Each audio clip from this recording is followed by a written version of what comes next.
This is Real News Media TV, coverage you can trust. Please like, share, subscribe, and hit the notification bell. Select all for daily news updates. Clarendon taximan branded informer shot dead. A Clarendon taxi operator who was reportedly labeled an informer was shot and killed in Vere in the parish on Saturday. Dead is 44-year-old Ralston Crockett, also known as Mark, of Springfield Housing Scheme in Vere. Crockett, who is the brother of a police officer, was targeted and was called a police informer, a source in the Jamaica Constabulary Force said. Residents of the area reportedly heard loud explosions about 11:40 p.m. and called the police.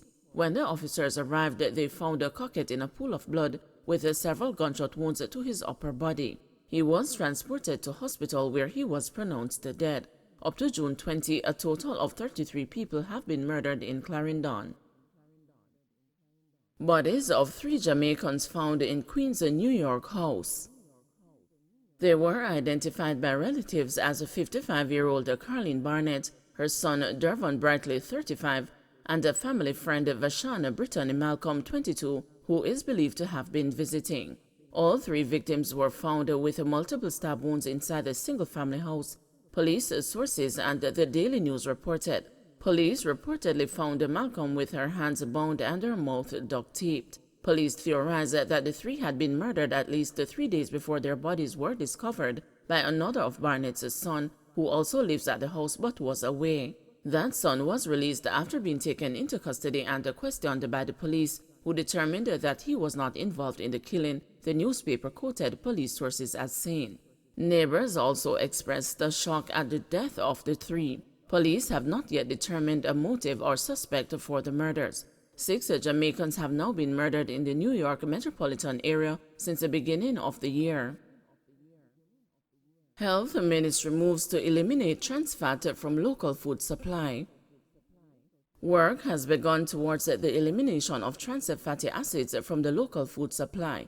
This as part of efforts by the Ministry of Health and Wellness to reduce the risk factors for non-communicable diseases which remain prevalent across the island. Work is being done to increase the capacity of government labs to assess products.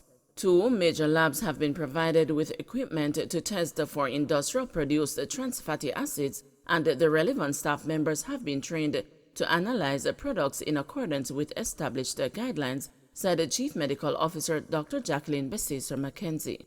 She was speaking at the 170th session of the Pan American Health Organization Executive Committee in Washington, D.C. last Friday, noting that significant work is ahead before the country ratifies the Plan of Action for the Elimination of Industrially Produced Trans Fatty Acids. The CMO highlighted that plans are in train for the development of regulatory policy.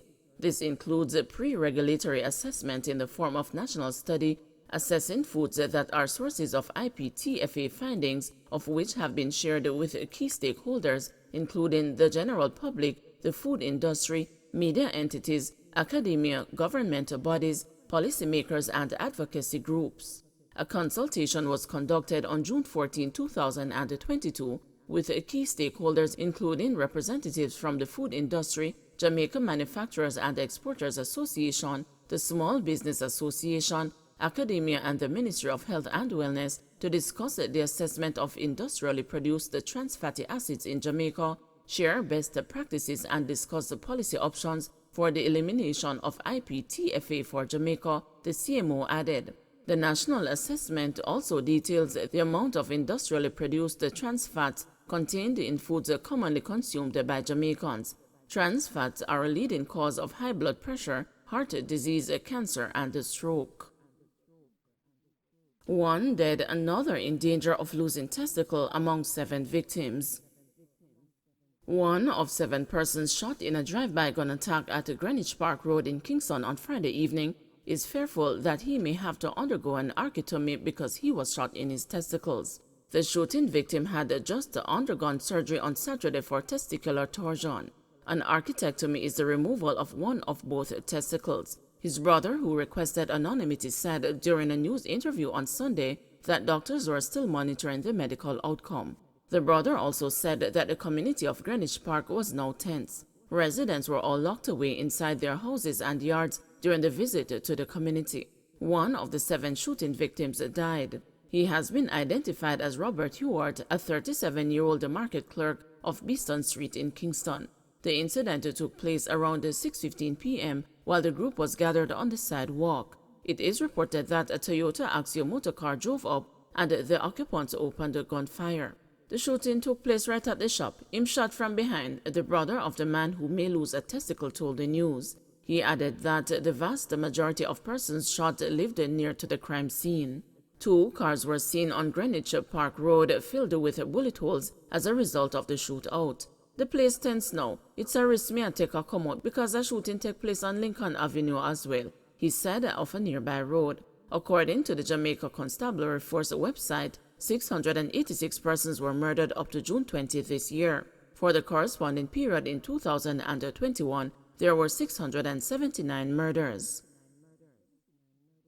2 mechanics shot, 1 fatally in Kingston. 2 mechanics were shot, 1 fatally by gunmen along Lincoln Avenue in Kingston on Saturday. The deceased is 47-year-old Albert Hibbert of a Morgan's Lane address in Kingston. Reports are that sometime after 1 a.m. on Saturday, residents heard loud explosions coming from a section of the community. The residents went to investigate and found the 2 men suffering from bullet wounds. The police were subsequently alerted. The men were rushed to hospital where Hibbert died and the other man was admitted for treatment. The police are probing the development. Security companies to collaborate on training. The Institute of Protective and Security Services in Maypen, Clarendon, and the Florida-based SC Protection and Security Agency have forged a relationship to strengthen security training. Both entities signed a memorandum of understanding earlier this month to offer training and best practices to strengthen the security delivery and compliance. Chief Executive Officer of SC Security and Protection, Fabian McKnight, said his company would be working with their Jamaican counterparts to sharpen skill sets related to security business. He said he would liaison with industry players to allow for proper results by the entities and those they serve. SC Protection will offer additional training and exposure to these members who will allow them more expertise in the evolving industry, McKnight said. The industry has evolved from shopping centers to embassies, airports, seaport, and even to close protection, so training and certification is crucial. McKnight, who is a former member of the Jamaica Constabulary Force, informed that he is a trainer in the U.S. and offered advanced training to a great number in the last 5 years. His counterpart, McCoyan Paisley, said the deal was a meaningful impetus in the security business. There is always room for advancement. This MOU serves as an injection to grow the economy, Paisley said. I have confidence that this will ensure the benefit of those we instruct and also our clients. The IPSS is an instruction-based security company which was founded 3 years ago. It employs senior security professionals to train and place participants. Senior Executive Director of the IPSS, Camario Davis, said in order to provide adequate training, participants are trained above the Private Security Regulation Authority requirements. The PSRA requires at least 80 hours of training, but to make sure we offer 180 hours to our recruits to make them industrial ready, Davis said. The signing of the MOU took place at the IPSS office in Denby, Clarendon. JLP boy them no stop shot themselves, Golden slams the government over Commonwealth and the SOE. People's National Party President Mark Golden has castigated the Holness administration for Foreign Affairs and Foreign Trade Minister Kamina Johnson-Smith's failed bid for Commonwealth Secretary General. The PNP leader says the move to challenge the incumbent Commonwealth Secretary General, Baroness Patricia Scotland, was ill-advised. When a Jamaican put themselves up, we have to support still. So me never really come out hard, but in myself, me say it's a little weird thing, Golden said while addressing party supporters at the Papine Divisional Conference at the University of the West Indies, Mona, on Saturday. He argued that Scotland is a Caribbean representative who did not complete the conventional 2 terms and who was supported in 2015 by Jamaica. Golden's PNP held state power at the time. If you make a move like that, you have to have the thing locked. It don't make no sense you push out and you might lose. What kind of foolishness that? "Me no know who put them up to it, Star, but to tell you the truth, it is an embarrassment," Golden said. He added that the government spent a lot of money to push Johnson's candidacy, and the opposition wants to know how that money was spent. Speaking at another party meeting on Sunday, Golden claimed that the government's foreign policy behavior sidelined the traditional allies in CARICOM and Africa and injured Johnson Smith's quest to enough garner votes. Johnson Smith did her best but said the Holness administration has been left with eggs on their faces, Golden argued. Prime Minister Andrew Holness has insisted that Jamaica's candidacy was to unite the 54-member Commonwealth. The administration has also dismissed the suggestions that Jamaica was doing the bidding of the United Kingdom, whose leader Boris Johnson wanted Scotland out.